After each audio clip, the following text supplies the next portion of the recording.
Welcome to the Coaching Collective podcast, episode 14. So today we are graced the presence of Tony Lanciano, who is the ICN president of Australia. Many of you may know him very well. Has been around for a while, doing this a long time and running some really great shows. So without further ado, Tony, introduce yourself and tell us a little bit about yourself. Okay, so my name's Tony Lanciano. I'm the Australian president of the ICN. I've been with ICN for about close to 25 years, 25 years, something like that. Yeah, I don't keep counts anyway, but yeah. I'm 59 years old. I'm married to the most beautiful woman you'll ever meet, as you know, the First Lady, Patricia. I've got 4 beautiful kids. And we started, well, actually going back many years, and this is something for you. I started off as an aerobics instructor. Can you believe that? How long ago was that? That would have been in the probably in the 90s. Oh, when aerobics was huge and that, and I was at the local gym, and obviously I grew up in that area, which is St Albans in the western suburb, and I knew quite a lot of people, as you do in those days, because there was no phones and you just met with everyone. And then the owner said to me, "Would you be interested in teaching aerobics?" I said, "Aerobics." At the time, I thought this is only for girls, and he goes, "No. Guys are starting to get into it." I said, "Oh, I'll try anything. I don't mind." And then I started doing aerobics and started traveling around, doing all different centers, fitness centers. And then there was an opportunity to own a gym, and that's Bell Street Fitness was my gym, which was in Coburg, and it was for a really well known for bodybuilders, which is something I loved. And then I started going to bodybuilding shows and just fell in love with it. Just loved everything about it, but just felt that there needed to be some more changes in it. It was just too dinosaur-y, too old. Yeah. It needed to evolve. So yeah, that's yeah. How did you get into the ICN anyway? Yes. Okay. So from Bell Street, I used to encourage a lot of my my members to compete. So we started getting the team together, and then it started with 1, 2, then we'd have 50, 100 competing from the gym. It was honestly, it was just huge. So we'd go to Wayne McDonald, who was running the shows at the time, and we take this big team there, and heaps of people coming to watch and that. And then he wanted to find out who's this guy bringing all this team. So we got to talk. We had a meeting together and that, and he asked me for my opinions on what I thought, how the shows, and I said, look, they're great and everything, but it needs to be more entertaining, especially for the crowd as well, and start opening up a lot more and introduce more music in there, because it was just quiet during the judging. There was no background music, so you could hear a pin drop, and it was just lacked a lot of atmosphere. So he got me involved in that, and from there, and he said he offered me to be the ICN Victorian president, and I said, before I do that, I want to compete. And he said, why? And I said, because I want to know and feel what the competitors are going through and the journey they've got to go through to get up on stage, because I think that would make me a better president. And he thought, okay, that's fine. So I did it, and I competed, and then I started off as the ICN Victorian president. Cool. So you actually competed. How long ago was that? 2001. Oh, is that not that long ago? So you would have still been in your 30s. Yes, correct. Yeah. Damn. 2001 feels like it was yesterday, but it does, doesn't it? Yeah. That's usually the year absolutely. I was born. Yeah, it's crazy. I'm a little bit older than that. It's okay. I'm 28. Yeah. Oh, there you are. Yeah, my oldest daughter is 34. Oh wow! Yeah, yeah. And then I got Carl, as you know, Carl, or Chaos, as everyone calls it. He's 32.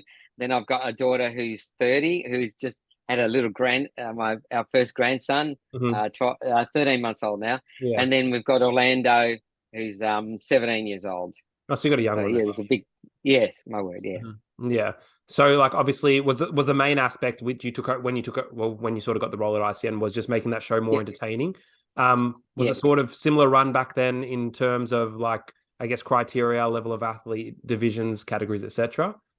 No, absolutely, totally totally different to what it is now.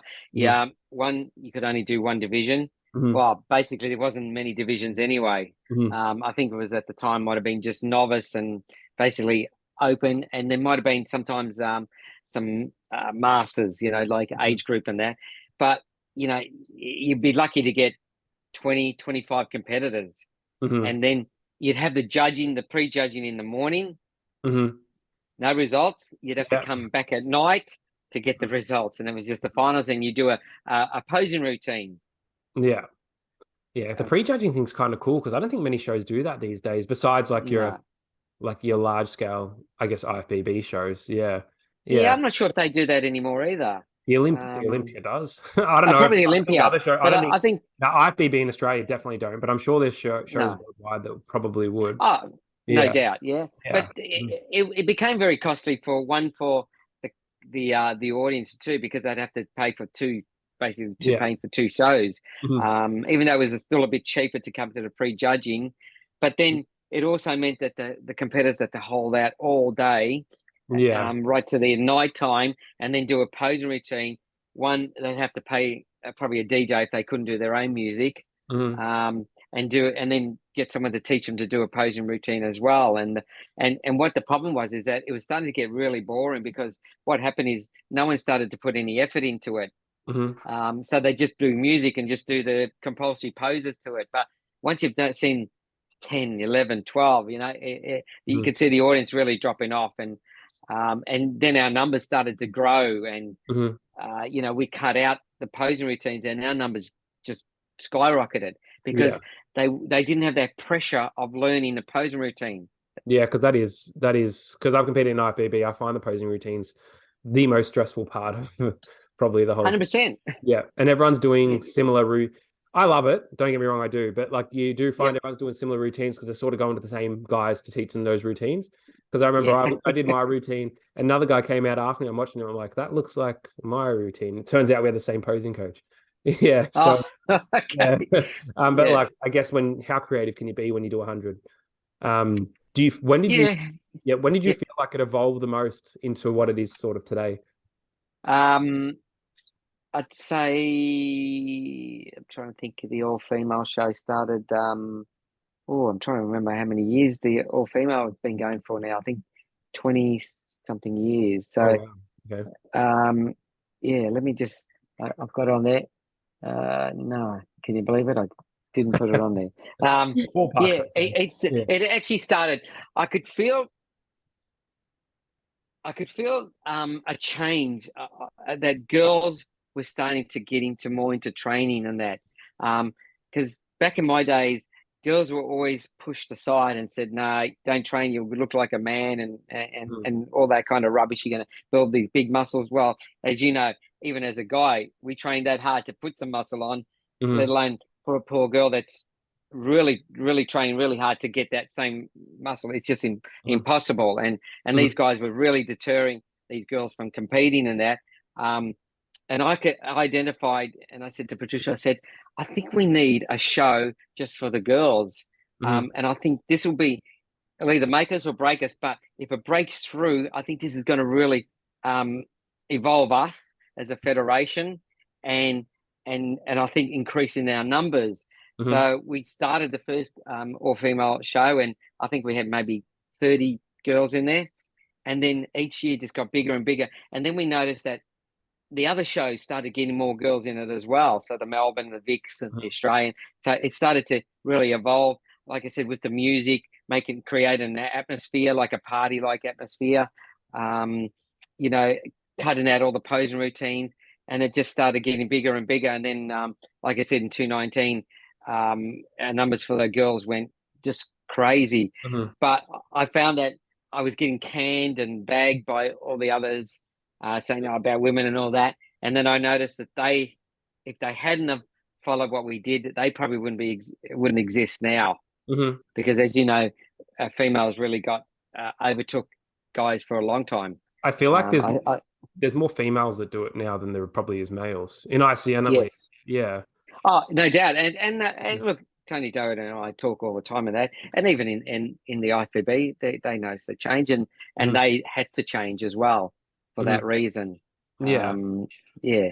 Yeah. So No, yeah, look, huge. Yeah. probably 15 plus years ago that it really changed in that. Okay, cool. And you feel like 2019 was the year that really shaped it to what it is, I guess, now? Oh yeah, my word. And unfortunately, COVID killed our industry Yeah, quite a bit. And... my brother did the COVID show in Ballarat. That's still to this day my favorite show I've ever been to. It was just so, yeah, there was just, it was busy enough because everyone just wanted to get out. Yeah. There wasn't a heap of Yes. competitors, but everyone was friendly. Like, it was just a nice show. Yeah, no, and it's just cool in the country. It was like a 40-degree day too, so that made it a bit more. It was, wasn't it? Actually, it was really. Was that Bendigo or Ballarat? I'm pretty sure it was Bendigo. It was Bendigo. Bendigo. Yeah. I'm mixing up because I had a client in Ballarat as well. Okay, yeah. No, because we do shows in Ballarat as well. But and I agree with you. That was an awesome show, wasn't it? It felt like the Bendigo. Like we hadn't seen each other for years, and it was like seeing old friends and family. It was like a reunion. Yeah, that's exactly beautiful. Yeah, it really was. I mean, Patricia and I had a bit of a slight cry going there, like excited and just as we all went through, especially in Victoria, all the heartache we went through. It was just wow. I think we just released it, and everyone on the day released it. Yeah, and just it was beautiful. It was really nice. Yeah, and it was good for the athletes too, because especially with my I know firsthand because my brother, like, they pushed through like 6 date changes because they kept extending the lockdowns, and then when it finally came to, he's like, "Is it even going to happen?" I'm like, "Well, fuck, you've done all this work now. Like, just let's just hope for the best." And then it did. And I think the year after actually it went to shit again, the COVID stuff, didn't it? Yeah. Yes, unfortunately, yes. It did. Yeah, because I remember I had a heap of competitors for the 2020 shows, and when they all got, because I was just getting into the space then, and then when it got cancelled, I was beside myself because I was like, like I was just like, it's just like you're just getting there with like, because obviously like competitors are sort of what I do it for, well, not what I do it for, but it's probably like most. So when I was getting all these competitors coming through, I'm like, this is my time, and then it just, the government takes it from you. It wasn't too fun. Yeah. No, it definitely wasn't. And no one, no interstaters or anyone could understand what we'd gone through. And, even when we did our Australians in Queensland, and they were so, so warming and we're trying to obviously be compassionate about what we went through and try to understand what we went through, and that, but they all felt for us. Yeah, they really did. Fitness industry, we're a family. We feel everyone's pain in that. Yeah. It was definitely it was really the fitness industry was probably one of the more impacted out of the industries. Obviously, I don't want to say that because I don't know like how others went through it, but it always had its pros, especially for my business as well, because you sort of got that more remote setting that became established. Before that, like online coaching, that was not a thing. It wasn't not a thing, it just wasn't mainstream. So like for me anyway, I know I'm going way off topic here, I felt like it was terrible at the time, but in hindsight, I don't think I'd be where I am today if we didn't have that happen. There you are. Personally, So, things happen for a reason, and and obviously you've taken the negative and turned it into a positive, which is fantastic. Bit of a vague one here as well. Okay, so why do you do what you do? And let's start with that. Why do you do what you do? I know you're love passionate, but go on. And you're right. Yeah, it's probably the best word, but passionate. But I just love, Patricia and I are very religious, and we thank God all the time for the opportunity that we were given to be part of ICN. And we, one thing about Patricia and I, that it's genuine love, respect, and admiration for our competitors. And I hope you feel that when you come to our shows, that yes, it is a business, but you still got to love what you do. And we try and bring that to our shows as well. And when you love something, it's not a job. And I never say it's a job, because it's just so enjoyable to do. And game day to me is just wow. So Shea day, because I coach football, I always say game day, but like you're coaching, or you do all the preseason, you do all the training, and then on the Saturday you play. And that's the same thing with the ICN. I mean, you've seen me at the shows. I just beam because I just love being there. Beam, but exhausted. Correct. You're right. You're the same. And we bounce off each other. We really do. And I was just doing an interview before, and she said, I love coming to the ICN because I actually feel like I'm part of it and a family, and everyone is friendly there. There's no one giving you dirties and that. It's just, even the competitors themselves are talking to each other and encouraging each other and complimenting each other.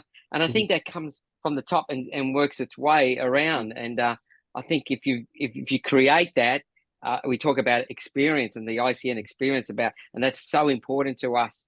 So yeah, I think because of our love of what we do, hopefully reflects and filters down to all the other things that we, same as our staff. Our backstage staff, our judges, you've seen them, they're so late, we're very laid back. And that's got to be, because if it's not laid back, it's not going to be fun. Yeah, of course not. Yeah, because I've always really enjoyed the shows. Obviously, that's like part of the reason I do it. We look forward to show season. Isabel looks forward to it even more than I do. Fantastic. So much. And I always say to Michael, like, after any show, once it's done, like when we have athletes there, once it's done, it's just like, phew, like it's just the show day is, I don't even know how to describe it. I think because like at the same time, you have so much adrenaline running through you, like watching your competitors.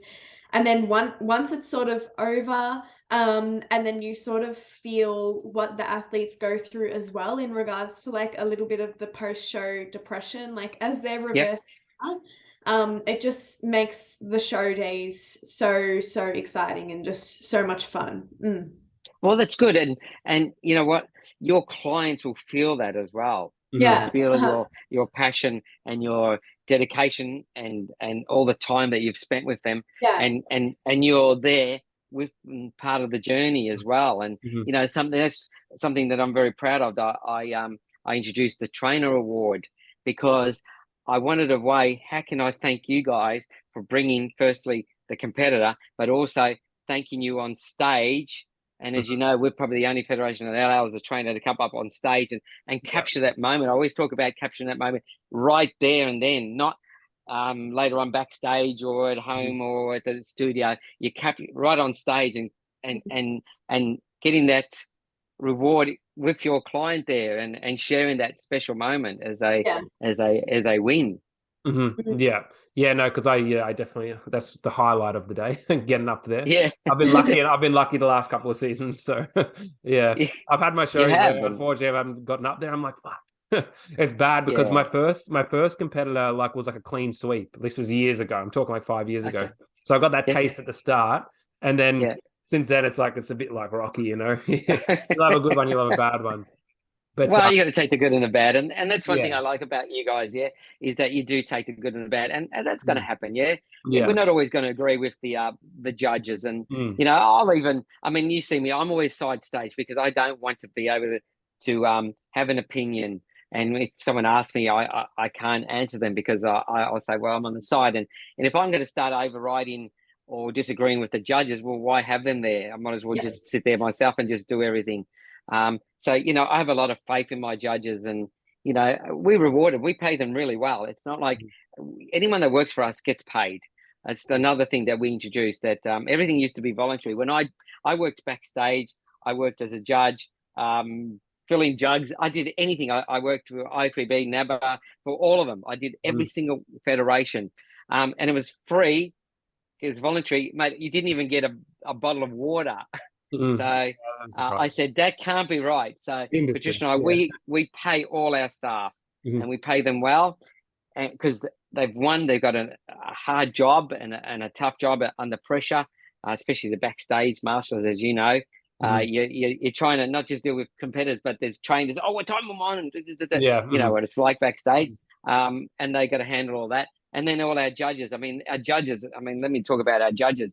It's a minimum of 12 months to become a judge. So anyone wants to question it, come and try and jump on the judging panel. You'll go, oh, okay, I didn't realize it was this hard. Because it's easy, as you know, being out in the audience or whatever, and just say, oh yeah, I picked this and that. Yeah, that's fine, but you got to keep doing it all day long. So they've got to go through, firstly, critiquing. For 12 months, they got to critique, and then Andrew, our head judge. Everyone used to think Vicky was the head judge. She wasn't. It's Andrew head judge. He's my head judge. So he'd go through. So you're going to become a a trainee judge, Michael, and he'll go through all your critiquing and ask you questions about it and try and get an understanding on how you're thinking and how we want you to think, or not think, but more following the critique of each division. Once you've done that, then and only then, once you've passed, then you start going into the results or for the placings. But even then, you're still not a judge yet. You still got to do at least another 2 or 3 shows before he thinks and rewards you by making you a judge. Mm-hmm. Yeah, because I think it's important. It's important people recognize the because we've had this discussion already, obviously, like the competence of the judging panel as well. Because obviously everyone's had their run-in. Anyone who says that they haven't had a run-in with the judging or a disagreement or got pissed off about it, and I'll even openly admit it, they're lying. Yeah, I agree. Totally. And anyone that says specific to one federation is probably biased towards the federation which they're comparing to. I find a lot of coaches will wait towards the federations where their clients do well in. Because, like, for example, like I mentioned, I had a client do really well in A and B earlier. I mentioned to you as well. Yep. And I know, like, I was quite happy with A and B personally, but I know other people that said A and B was ridiculous. Like, but then that same person said they loved another federation. I'm not going to name that federation. Yeah, that's fine. Who they love the federation because of what I'm about to say, which I think was judged pathetically. But that's one that we don't need to talk about. When I look at these things and when I make an opinion now, I really try to make sure that I look at it like, take a step back, pretend you got no one competing in it, take a look at what the expectations of that category are, and then give your opinion. So like I just said about that previous federation, which I won't name, that was one where I was a bit like, and it wasn't NBA. It wasn't NBA. I also liked NBA. Okay. Okay. That's good. And we were talking about it with Michael Galanti and that, and they all come to my shows and all that, and everyone goes, "Oh, you got the opposition." I said, "That's not the way I look at it." We've always had a great relationship, and I've always had a great relationship with everyone. Like I said, Tony Doherty and I, we speak on the phone all the time. We're going to meet up for coffees and that. We always look at making sure that we don't have the shows on the same weekend. So we try and spread it out as much as we can. I never have a problem with that. But look, with the judging, it's like any sport. I mean, I follow AFL. Am I always going to agree with the umpires? Or I go, they missed that one though. Sometimes they're wrong. Sometimes they're wrong. The who do you follow? Who do you follow in the AFL? Essendon. You know what? I used to say my response to that used to be Essendon, unfortunately. But now you know what? I'm getting there where I'm like, I'll go for Essendon. They're doing all right. They're doing well. Yeah, my daughter's an Essendon supporter, so I'm happy with mid-tier at the moment. So they're doing fine at that. So so that's one thing. I always, years ago, I used to have people ring me up and say, "Oh, my competitor didn't win because she didn't go to, say, Vicky's posing workshop." And I'd say, "Oh, okay, is that right?" So I'd look it up. I always do my research before I get back to anyone. So I look and I go, "Well, that's funny because the girl or the guy actually doesn't go to Vicky. She actually goes to Vicky's opposition, which is Nat or Donna." So what's your comeback to that? And I go, "Well, you need to do some research and get your facts right before you attack us and say it's rigged because we have a posing instructor on the judging panel." And at the end of the day, she's only one person. One person there's 6 others that might say differently to her. And I spoke to Nat and I spoke to Donna as well, and they used to have plenty of winners. So but anyway, it made it very hard. It got to the point where it just we said to Vicky, it's probably good, and we love her, and she thinks she's an amazing posing instructor. And I think good that she's focusing on that as well. And it's pressure on her as well. It's a better look as well to have. My word. And none of our judges know. Well, they're actually very very personal people. They're not out there. You mentioned so they don't really know anyone. Which is really good. Because going back a step, I feel like, don't get me wrong, you're always going to have decisions in judging that you don't agree with and might not necessarily be right. Who knows? It happens. But a lot of the time, the further on I've gone in coaching and the further understanding that I've gotten for the categories, yes, you need to look at it state by state as well, because as we discussed as well, Vic versus New South Wales was a little bit different. Very different, actually. But you need to have that understanding. So I feel like when even like sort of bouncing back towards us for a second, then we'll go back to you. Like when you are picking the coach for the show, like I had a girl reach out to me the other week saying, my coach is great, but he has no idea when it comes to the categories. Like, and I've been there. I've been that coach. I've been that coach who put the girl in the wrong category and then got there and she lost. And I thought, what the fuck? How did she lose? She looks so much better than the rest of them. But then now I look back at it and I think, damn, she was peeling and she was doing bikini. Like, what was I thinking? Like, that's just not how it goes. So, yeah, you do need to have that understanding as well. And that's where it comes down to going to the shows, attending, supporting it, and recognizing as well that if you go to one federation versus this one, you will get different standards. Whether that be a higher standard, a lower standard, depending on the category, you don't know. And I think touching on that point as well, I was having a discussion with somebody who's competing in season B this year, and we were talking about the difference in the federations. And I mentioned how, like, when I went to A and B, I loved the look of the bikini. However, she mentioned that she really didn't like it. She thought they were too lean.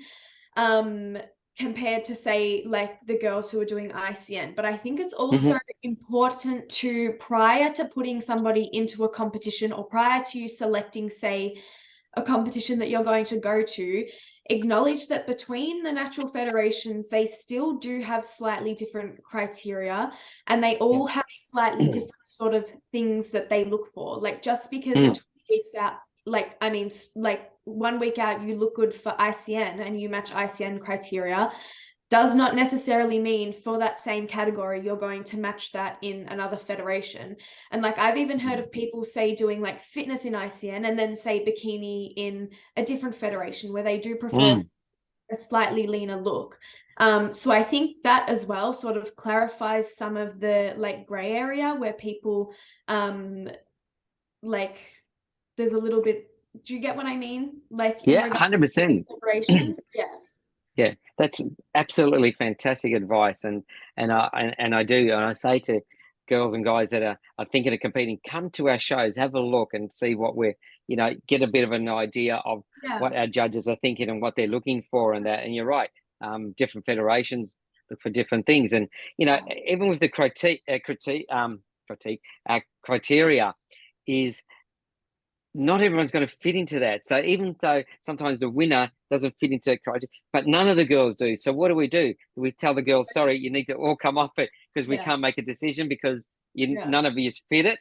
So we'll pick the closest or the best physique at the end of the day. It's a physique show, so we need to pick the best body, and whoever fitted the closest or was the best on stage. So sometimes we might have a sports model that isn't what we normally would pick, but none of the girls fitted that way, and because you can only judge what you got in front of you, and so that makes it hard. It's not clear cut like a football team where you just got the same teams playing all the time. You got different bodies up there.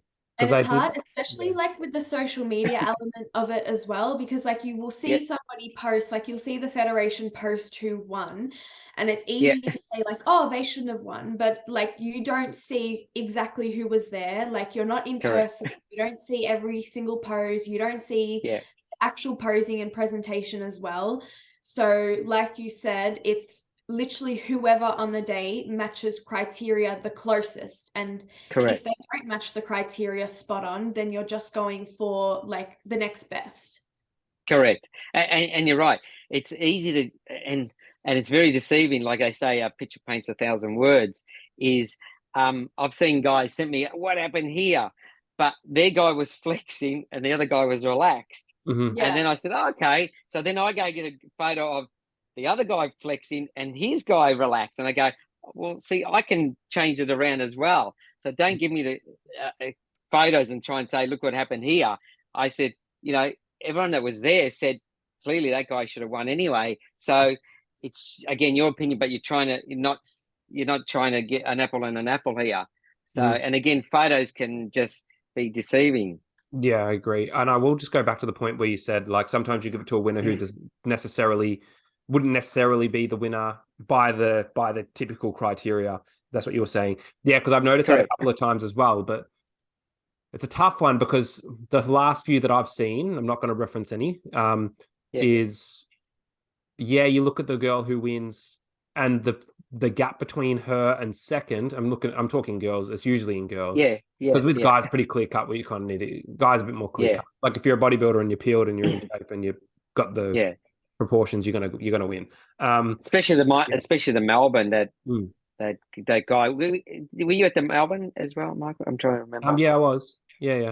That guy that won the classic physique and then the bodybuilder, he was just outstanding. And you're right. Yeah. But, so you're right. I think it's easier to judge the guys anyway. Easier. But sometimes it's like that girl is, while she might not fit the criteria, there's such a gap between her and the others that you either got to place her first or you got to not place her at all. And it's almost like a disjustice to not place someone in that kind of shape. And obviously I have examples in my head and I just think, well, she doesn't really look like the rest of them, but like, what are you going to do? Give her last, like, and that's right. And you've heard actually heard us say, and even my head judge Andrew will say, listen, there's some outstanding physiques out here, but you're in the wrong division. And it might have been your girls at the time back then anyway. But I think you've done it. It's happened with one of my girls, which is one of the ones I was referencing before, how I popped them in bikini and they were real peeled. And it happened to one of my guys as well. But in fairness, the guy actually wanted to be in that category. And that's fine. And that's why, we open it up. We always say to competitors, do whatever division, because the judges will sort it out anyway, So if you think you're a fitness guy, and you end up going in physique, and then it doesn't fit you, then your fitness is what suits you better. And I had a guy a few years ago, it's actually at the Victorians, I still remember, he outstanding physique, absolutely wow, like that kind of physique. But he was in fitness, and I went up to him as he's walking off stage. I said, "Go do men's physique." That was my guy. Your guy, there you are. I know. No, I wanted. Well, so he was. Did he tell you I told him to do that? And I saw you saying it. No, because what happened was with him, he did men's physique the week before or 2 weeks before at MBA. And then because I thought he was fitted to men's physique, and then I said we got to get those legs out. Let's just do one more. Who cares how we do? Let's do classic. And then we started going through the posing, and I was like, man, we're not going to get this posing. So he's just like, well, I can do fitness. And I'm like, yeah, let's just do fitness. We'll get some cool photos out of it at least, if you're not the criteria. And unfortunately, it wasn't the criteria. But he'll do it again. He'll come back better. So it's all that matters. And that's the thing. And, I've done it quite a few times. If I can see it, and like I said, Andrew will announce it. They just got to listen to it. And understand that he's trying to help them by saying, guys, you got a great physique, but you're in the wrong division. Go do another division. And if they listen and they go in it, they more than likely will do well in it. Yeah, because he would have done really well in men's physique for the ICN show last year. Yeah, it was a little bit of a. We're not going to say a misshoot. It was just a bit of it got messy towards the end with trial and error. Yeah, we had to learn our way, because obviously we'd worked through for men's physique all this time. Posing was on point for that. Then to get the classic physique posing in the last 2 weeks of a prep when you're fucked. It was just, I just couldn't see it coming together, and we sort of were on the same page about it. So he was pretty and being natural too. It's tough too. Yeah, he was real stuffed at the end, but he came out pretty good. He's still kicking. I think he's pretty keen to have another run in the next 12-ish months. Yeah. So he took a bit of a break with me, and now he's traveling. So yeah, good on him. Oh, is he really? Oh, good on him. So he's obviously young. Yeah, like 26. Yeah. Like man, it's funny. Yeah, I feel like I'm almost 30, man. Like I feel like I'm still young. I know. Yeah. Mate, I'm nearly double. Well, I know. Nearly double yours and 2 1/3. Yeah. Oh yeah. I know. You almost hit triple, Isabel. But and that's something. Even with my DJ, like even I'm going to be nearly 60. I understand. And I always try and play a variety, like from old stuff to new stuff, because even the young people, you guys still like the old stuff as well, and it breaks it up and just changes. Because I look at the audience, I always look at the audience and see if I put an older track, okay, there's quite a few bopping around to it, but then I'll play a new one, and because there's not a lot of new stuff out there. So I try and break it up as much as I can, and I always look at the pose down. That's the other thing I introduced, the women's pose down. There was never pose down for women. But why? Let them have a bit of fun, I mean, they're tabulating.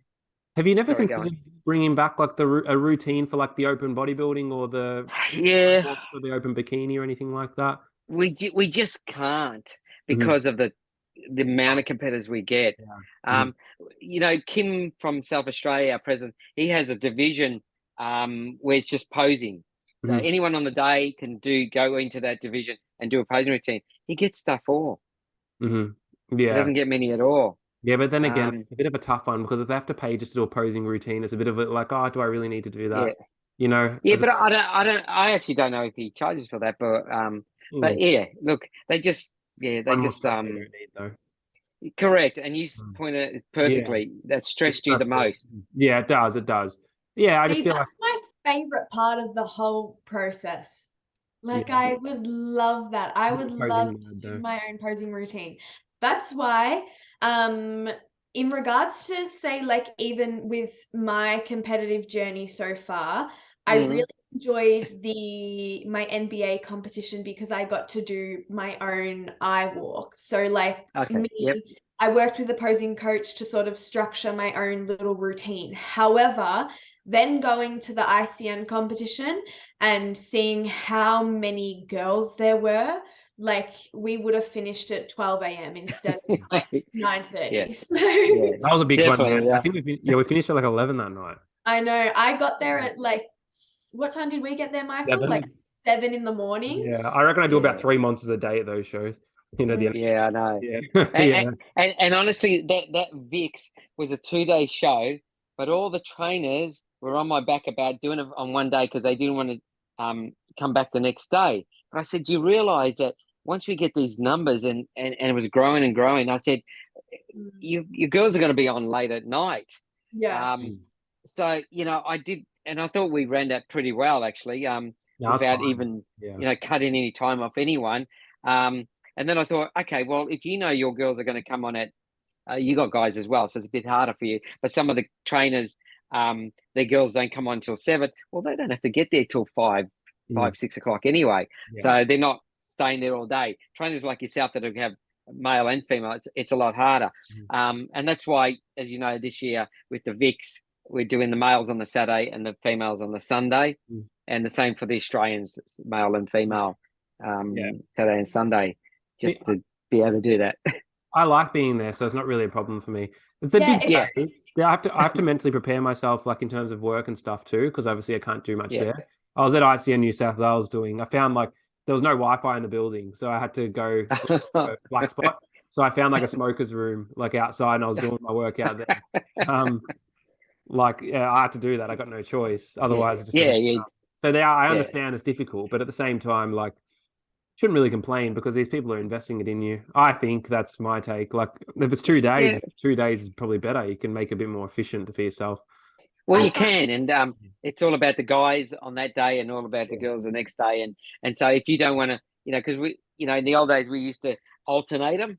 And then we used to have a lot of spectators go, oh, well, I've come here for the blokes and I've got to see these girls as well. And, you know, and vice versa, the other way around as well. So that's why we've done it the way we do it. So we do all the males and then, and obviously the bodybuilders prefer the morning rather than holding out all day to try and get it right. Bit of an Sorry, I interrupted Isabel then. Sorry, I apologize. No, you're okay. It's just touching back on the point you mentioned about like trainers not wanting to come twice. It's weird because me and Michael have discussed this so much, and I know Michael's posted it on his social media quite a few times about like how much a client who's like willing to invest in you to like for you to coach them through a competition prep. And like even at shows, me and Michael have noticed coaches, like they come, they don't look like they enjoy it at all. Like they're there, they show their face for like half an hour, they see like one category and then they leave. Or like we've noticed quite a few coaches even just like having clients compete, but like they don't even come and like they live in the same sort of area. And like me and Michael, if we can travel to competitions and like there is nothing big stopping us, like our laptops are in our bag and like we're on our way. The only thing is you do need the money to do the traveling one. So of course. But like, no doubt. in the same it is a burden. state, if you're in the same state, like it's such a big investment that like you're literally putting your health and wellness in somebody's hands. You're investing so much money into it as well. I would be so disheartened if I had a coach and they didn't come to my competition and they had like no legitimate reason as to why they hadn't. Yeah. I think that's brilliant what you just said, because when I ask and I go, oh, to give the trainer award and there's no trainer there, I can understand if they're interstate, maybe if they've only just got the one client, they're not going to fly up, but you've done it. I go, oh, okay, your trainer didn't even come to watch you compete. That's not good anyway. So then I say, oh, well, give the trainer award, pass it on to them and that, yeah. But you're right. And that's probably what makes you guys different to a lot of these other trainers, and that's why you are growing, because you do that. And that's the same as what I say about ICN. I'm always looking at things, how can I get better? I always ask you guys, give me some feedback, give me some ideas that you'd like us to introduce. And that, unfortunately, I can't do the single, even though we did it on Sunday at the All Female. I actually rewarded the open girls. They were able to do the eye walk. I said anyone that does the open can do that, but we just couldn't do it all day because it just prolonged the show, and it just get out of hand. And before you know it, instead of being on time, or we one thing we don't do is that's a schedule. And I think we're the only ones that actually give you at least an approximate schedule of what times the girls and guys are on, and that's only an approximate. We cannot go by that, because judging some divisions can take 15-20 minutes, and then others will take quicker, so we just try and balance that. But we always try and be at least 10 minutes behind, because we find that if someone's coming to watch you, they'll be rushing to get there and they might miss you, and that's one thing we don't want them to happen. And so we always try and control it. Like on Sunday, I started going nearly ahead, and I stopped, and I did a bit of a giveaway, bit of a game. I played some music, like from either Seinfeld or Bold and the Beautiful, Young and the Restless, whatever. I just played it, and they had to guess, and I gave them a prize just to fill that gap in, and the audience felt like they were part of the show as well.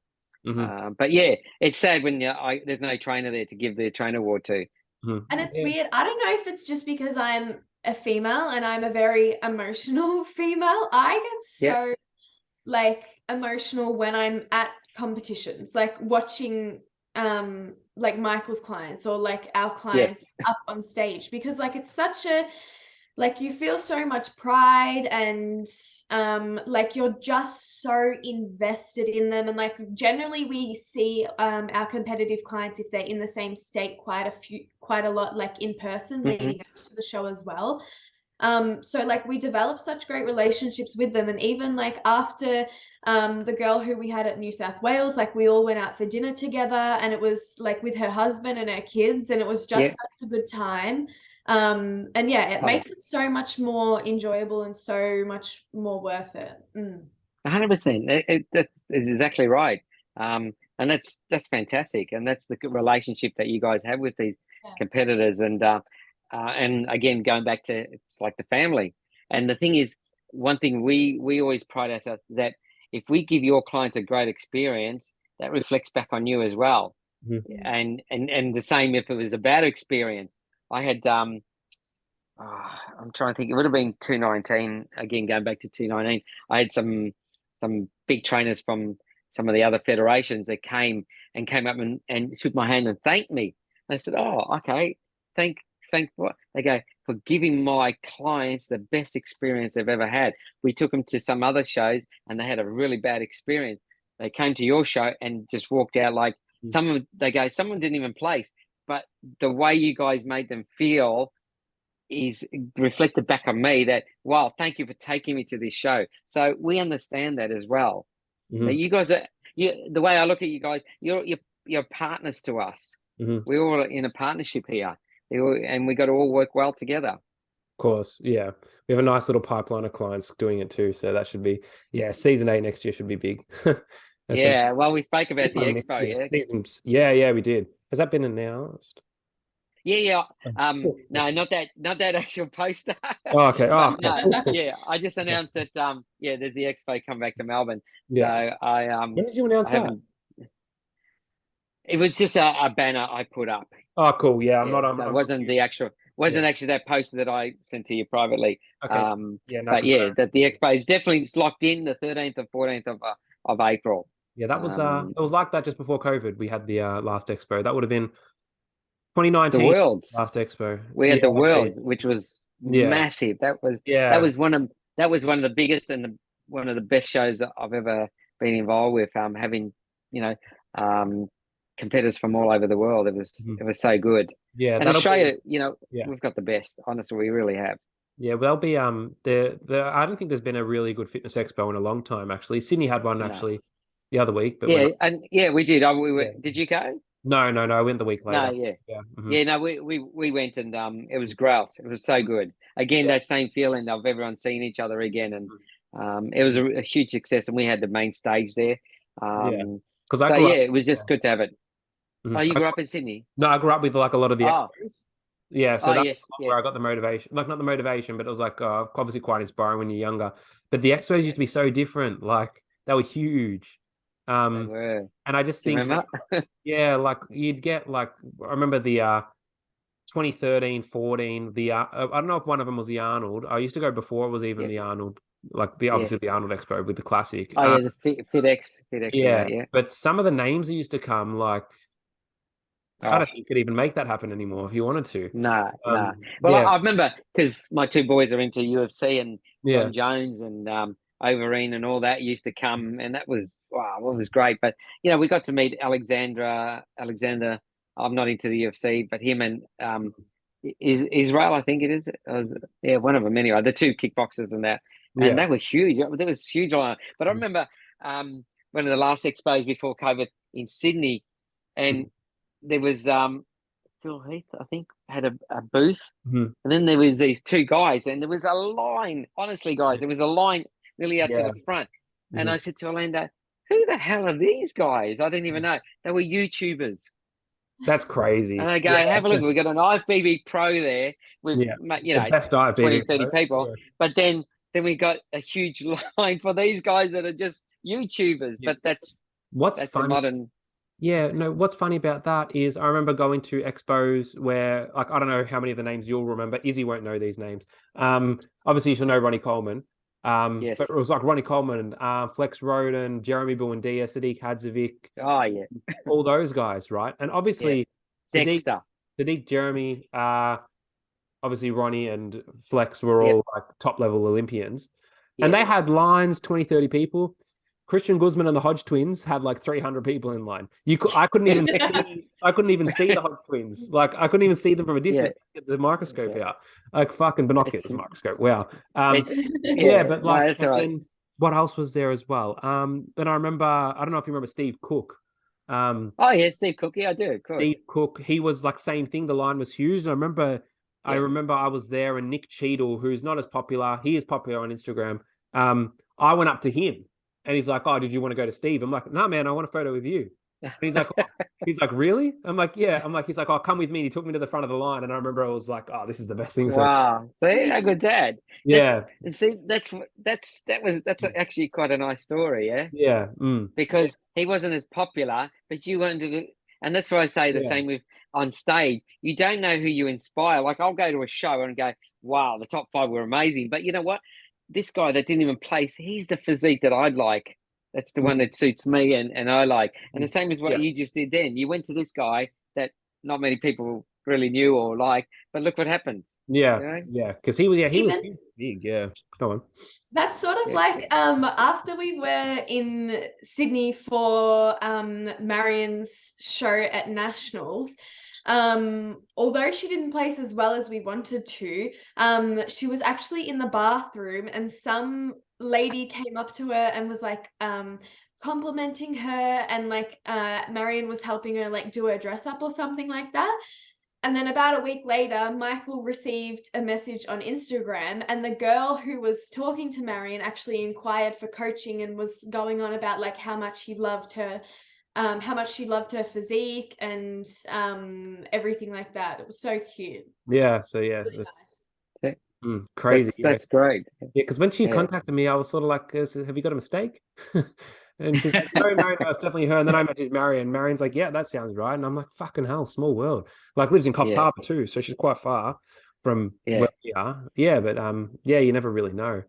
But you really don't. It's that's the beautiful thing about it, and especially now with technology and that, you know, everything's accessible. And you know, I was talking about, even, you know, back in the old days, people used to come to the gym and ask me for advice on supplements. Now they come into a supplement store and already know what they want, because there's so much, you know, so much information out there, you know, online, and whether it's the right information or not. But, you know, it's the same as when I first walked into a gym and I saw the biggest guy there, the bodybuilder, and I thought, oh, he must know what he's doing. So I asked him how to train and all that. And probably was the worst thing I did. I know. But that's all we knew, that's all we had at the time. Yeah. So yeah. And now you got you guys. Yeah. Yeah, it's taken off, hasn't it? Just in general. Yeah, it has, my word. And yeah. you know, I always one thing I always say is, make sure any client, like an interview I was talking about on my coffee with the president, is interview your personal trainer and see if he's right for you. Yeah. And has an understanding and fits what you want, rather than just go, oh yeah, he's a personal trainer, I'll just join up with him. And as you've seen, especially with all the a lot of those franchise big things, they just hire anyone. And that's scary. But it's not, unfortunately, it's not controlled by the government. And the thing is, though, as well, like the price point between getting someone who's just an entry level on a gym floor and someone like, let's say, us, or someone more established, like your typical names who we all know, it's not different enough for it to be worthwhile taking that risk. So I feel like you're better off just like screening and looking around, talking to a few different people, rather than going convenient, easy, you know. I was going to say, well, just back to the expo point, I feel like the expo started to get a little bit less popular because obviously there's a little bit less, like I said, I'm 28. So 10 years ago, 18, 19 was when I was getting into it. There was a very big emphasis on supplements, like just like your proteins, your multis, or whatever else that sort of comes with it. And that was when, like, between like 17 and 22 for me, that was like the big wave of like all these supplement companies coming out. And obviously I feel like they could sell a lot of false dreams to kids and stuff, because obviously a lot of them are just enhanced to the girls. So I feel like that's where the expos really peaked, because it was while you'd go and you get all your samples and you see you think, well, these guys are going to tell me secrets. But then as it went on, it sort of became less supplement driven and more like clothing line driven, I think. And then it sort of, that's where I found it sort of started to not dissipate, but like it definitely became less popular, but also attractive. Yeah, my word. Yeah, because I feel like a lot of people, like even I used to go and I'd say I'll go twice just to get all the samples. I used to take fucking months worth of samples. Yeah. Mate, I remember seeing on Facebook, especially after the Arnolds, and you know, they'd throw all the stuff all on their bed, and there was hundreds of stuff. That's what I used to do. My photos on Instagram. There you are. Yeah. And then I might have been yours anyway. And I go to the sponsors, I go, mate, you're not going to make any sales for the next 3 months. And you know what? They never did, because no one was buying anything from the supplement stores, because they had hundreds of samples that they had to get through before they'd even go buy something. So you're right. But they used to last the expo. Sorry, go on. You go on. No, the Sydney Expo was different, and that's what I liked about it. And I'm good friends with Sean. Over the years, we've become friends now. And I said, this is what I liked about it this year, is that you just didn't have supplements, you just didn't have clothing, but you had everything there.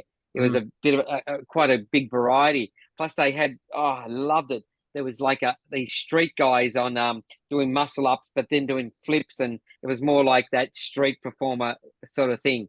And they had a competition, and I loved it. I couldn't stop looking at these guys, how their physiques were amazing. They were just, I said, mate, you guys can compete on our stage. You're in the good condition. And then they had, they had some jiu-jitsu and other stuff. So they had a lot more variety, which I said to them, that's what's going to bring people to it, rather than, it's just going to, 100 supplement stores here, or 100 clothing companies here, which is, like you said, gets a bit boring, and there's not really much there. And Yeah, no, because I genuinely believe that I took 6 months worth of stuff every time I went. Like I did not buy. He did, didn't he? Yeah, I never bought pre-workout. I just cycle through them. Yeah, I'd love it because I'd get to the bottom of the bag. I'd be like, oh, never seen this one before. I'm gonna give this a go. And then you take one, and a couple of them would have like not illegal stuff, but like grey area stuff in them. You take it and you'd be like staring at the roof all night, like, fuck, what did I just do? Yeah. I remember the first time I took pre-workout because as you know, I'm pretty hyped up as it is. And I took pre-workout and I've never taken it before. And next door to where we had the gym, I had to get rushed to the doctor because I was hyperventilating. I swear. And that's a true story. I'll never forget it. I remember they used to sell, well, they didn't sell it. It was samples. I can't remember the brand. It's definitely not around anymore. It used to come in little bottles. Hydroxycut? No. That had ephedrine in it. Yeah. And then there was Jacked. Yeah, the Jack. A lot of them that had all those things in them. Yeah. I remember I would have been 18 when I got the first tub of Mesomorph. And I remember we'd be at school and I'd have it in the locker and me and my mate would smell it like, oh, I can't wait to train tonight. Bad. Now, like if I could get a tub of that now, poor. That's worse. Yeah, I know. I think that's worse than any drug you could do. Like that used to mess you up. Yeah. But back then, like, all my mates were doing it. Like half of us were 17. You'd wake up and we'd mess like one of them would mess me at 3 a.m. Hey man, I can't sleep again. And I'd be like, fucking, what are you doing, mate? Like, you gotta stop taking it. Yeah, I'm just reminiscing now. Sorry. No, I love it. Yeah. You brought back some good memories for me as well. I mean, I remember the first proteins that came out when I was around, and mate, honestly, it was like cement. It would just sit in your stomach for I reckon a week. It was that bad. And then I remember Peter Mamet. He's been around for a long time. He was ASN, and he brought out creatine, but you had it with hot water. It was the worst thing I've ever had in my life. You just couldn't take it. And obviously, now, like I said to you, now everything's evolved as well, and the supplements are so much better quality now, and you know, and everyone's switched on. You don't get sucked in as much as you did because there was a lot of shit on the market as well, and you know that's something we say to client competitors that's on our thing. Don't take any supplements at least a week before, you know, just in case. Because I do the same thing. Because sometimes we ponder with the pre-workouts when we're a week out. Oh yeah, especially for the day of, because I feel like it's nice to have that little bit of the kick before you go out. Obviously helps with the pump and stuff too. But I've sort of just reverted to just doing like obviously, like I do a few natural remedies, as in like just food related. But then I'll chuck in like a little bit of citrulline or something like that. Oh yeah, nice, yeah. Because I don't want to risk. Because I remember when my brother did that show in Bendigo, we had the type of Total War backstage. You know, Total. Oh yeah. And he's looking at it like, do I take it? And I'm like, fuck, I don't know. I don't know if you should. Like, we don't like. We think it's fine, but you don't know. You don't know, and that's the thing. What if there is something? And I remember when we were doing drug testing, and we were busting a lot of guys because of that. From pre-workouts, and that's not what we wanted to do. Yeah, Aaron. But unfortunately, Asada and WADA, that's their rule. If it's found in their world, that's your problem. You're liable for what you take and put in your mouth. So we unfortunately have to ban them. When they're not declaring it on the label, though, it's hard. Especially when you get them from. And that's why we said. Just don't take it. Yeah, exactly. The American product, the Australian product's different. You know, your bulk nutrients and that. No problem. They do the prop blends, so like they don't actually have to. Do they have to declare? I'm not too sure. I've used products where it says there's like from America where it says there's like 4 ingredients in it, and it's like there's no way. There's probably 4 ingredients just in colors in this. Yeah. I mean, they're misleading with the no sugars. It's corn syrup and stuff like that in it. But they're not lying, so they're allowed to do that, which is so wrong in that. So a couple of questions here I had as well. We're going back on topic now. Okay, we'll start with any advice you have for anyone looking to participate in the ICN Victoria. My word. Look, we say number one is obviously find a good trainer that understands ICN and even just in general just competing. And what it takes to get you ready to go on stage. Come to our posing workshops, because then it's such an important part. And I find a lot of guys neglect going to get posing and really practice posing, and it's evident on stage. Even like I was talking before, where some divisions can take 15, 20 minutes, and they can't hold the poses anymore because they're not conditioned to do that. And getting it right, because the judges can only judge what they see. So if you're not presenting on stage, you might have the best physique, but you're not presenting it. The judges are going to go, "Oh, I can't see what he's doing. He's not holding the pose. He's not posing right." So that's a really important part of it. But the most important thing is, like I said, finding the right person that is going to guide you to get you on stage the right way. And that's what I was saying about with if they're picking a personal trainer, that's so important. People like yourself that love what they do and understand what it takes to go up on stage, and you've experienced it as well. And I find that any trainer that's experienced that makes them a good trainer as well, because they can relate to that person. The same as what Isabel was saying, that she's competed and she has, she's passionate about and loves it, and that's going to reflect on her clients. Of course, because I do feel like as well, it's just nice to know they've been through that journey, regardless of. I'd say that's probably the main factor. So, like, you don't necessarily need someone who's done incredibly well, because to be fair, like sometimes from a genetic standpoint as well, it really comes down to, is it worth your investment? So some people have it, some people don't. But to know that they have done that and they can sort of be with you at points in the prep and be able to relate to you and understand what you're going through, that's huge, because otherwise there's no empathy in the process. If there's no empathy in the process, it's like you can't treat someone like a robot. If you treat someone like a robot, it's like they're just gonna not and you're spot on about what you said about they don't necessarily have to be, because a champion competitor doesn't mean they're going to be a very good trainer. I've seen some really good competitors who are terrible. Not wrong. I see it myself and I go, the same as with coaching in football. I was never a great footballer, but I've become a good coach, and you see even the AFL, these champion footballers, and they're the worst coaches. So it doesn't necessarily of course work out that way. I agree. And just last one here as well, what's in the pipeline for ICN? Always plenty of stuff in the pipeline, and that we already spoke about it at the start, but look, even with our Wayne just showed me the new medals for Australia. They're actually this is an exclusive here. So they're brand new Australian medals, and actually the medal spins. So something different. It's we always, as you know, we don't give the same generic medal for every show. Every show has got its own unique medal. That, actually. I mean, cheapest way, we could have bought 1,000 just ICN medals and made so much easier. We're always trying to fill in the gap. Okay, we use 10 of these, we need to order another 50 of these. So it's a lot more costly doing it the way we're doing it.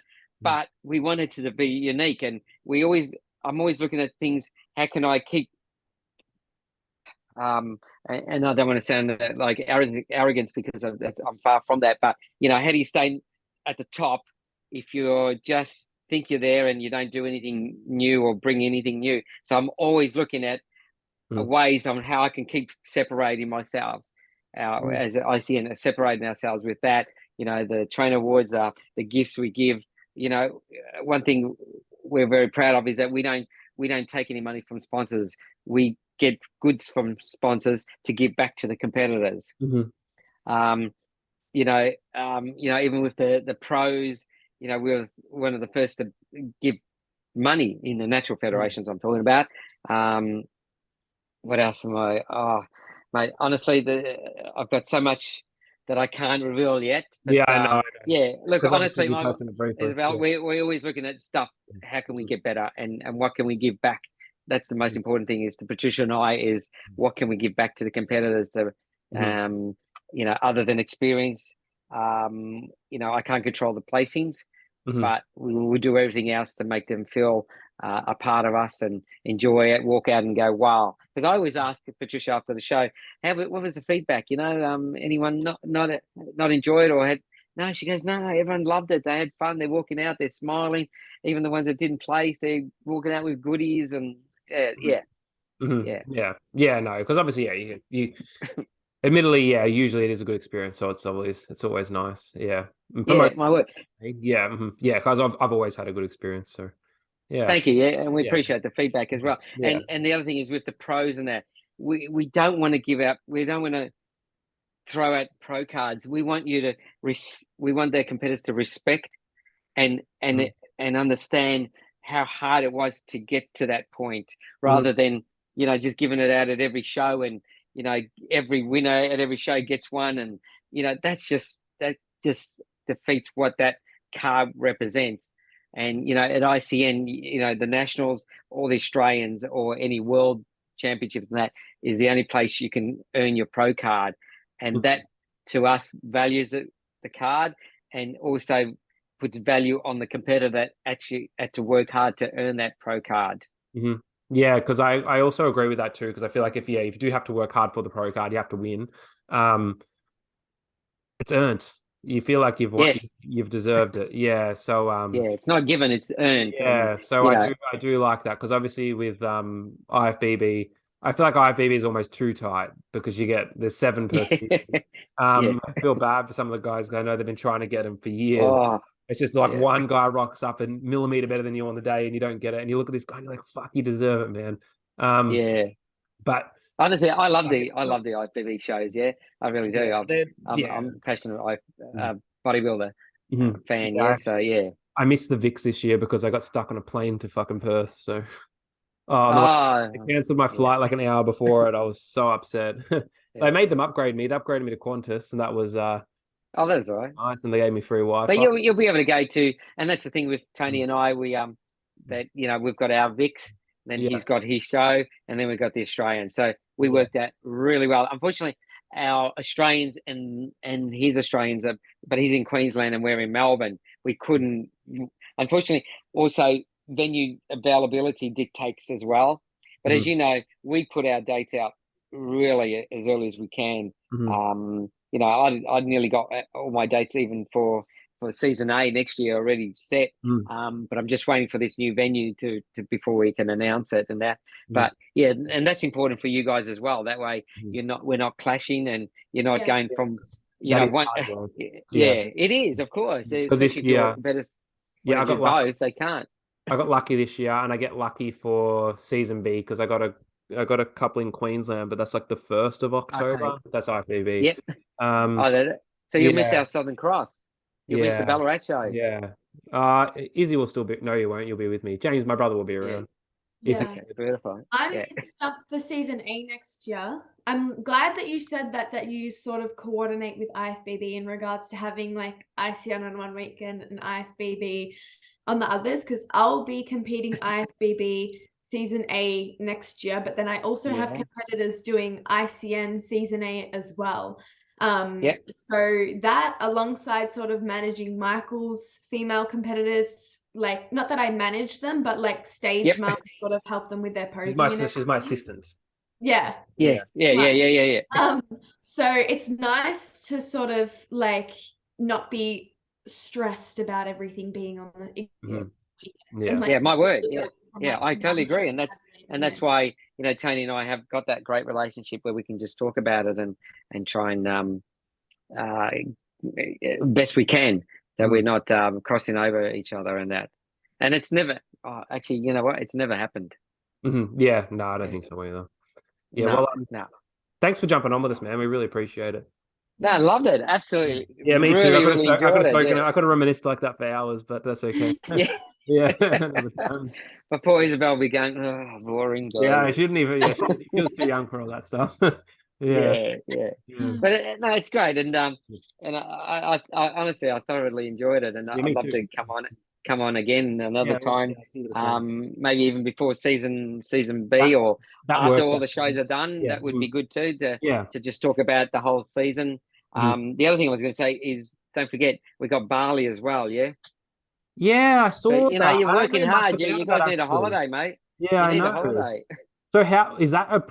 What is that, a pro show or? My word, a pro-am. Okay, cool, awesome. I'll have to look into that one. I have to obviously convince. Yeah, so it's November 11 and 12. So there's nothing on at that time, and we say compete and holiday. So can amateur athletes compete there? 100%. Yeah, no, that's why it's pro-am. Okay, Yeah. cool. Oh yeah, of course. Shit. Yeah. Okay. Oh, Yeah. awesome. Okay, Yeah. cool. Yeah, definitely pro-am, and yeah, I mean the majority will be all amateurs and that, but it'll be huge. It'll be big, and it's in Sanua, which is a nice part as well. Yeah. Where is Sanua in Bali? I don't know exactly where it is, but I know it's on the next to Kuta, but it's a little bit out, and it's a nice area and that. The and then hotspot there is Canggu now. But let's have is it? Okay. Yeah. The same time. Kaisamua, or whatever. Oh, Koh Samui. Yeah, Koh Samui is real nice. Yeah. Yeah. Oh, Koh Samui. But Patricia and I love the Hard Rock. Yeah. Sanua. Nusa Dua. Oh, Nusa Dua is beautiful. I'm thinking of Nusa Dua, yeah. Because things in Thailand, yeah. Yeah, Koh Samui's in Thailand. Yeah, that's my bad. Fuck. Yeah. It's late. Oh yeah. I fucked up the pro-am too. Yeah. I know. I'm thinking. I just said pro-am, but anyway. No, that's okay. That's okay. It's all right. That's all right. Yeah. Cool. All right, man. Have a good night. Thank you. Good on you guys, and thank you so much. Yeah. Thank you for having me, guys.